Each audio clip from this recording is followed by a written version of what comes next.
আল্লাহ রাব্বুল আলামিন মানুষকে সৃষ্টি করার সময় যেমন ফেরেশতাদের সঙ্গে কথা বলে নিয়েছিল, পরামর্শ নিয়েছিল যে আমরা আল্লাহ রাব্বুল আলামিন খলিফা নিযুক্ত করতে চাই। গত জুমায় আলোচনা করেছিলাম।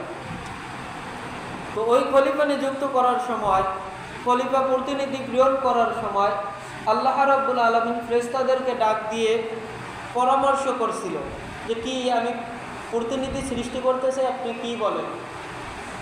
ফেরেশতাগুলো উল্টো জবাব দিয়েছিল যে আল্লাহ, আমরা তো আপনার জন্য আছি, আপনার ইবাদত বندگی সব কিছুই তো আমরা করতেছি, তাহলে আপনাদের মানুষকে সৃষ্টি করার প্রয়োজনটা নেই, ঠিক কি না? তারপরে আল্লাহ রাব্বুল আলামিন বললেন যে আমি যা জানি তোমরা তা জানো না।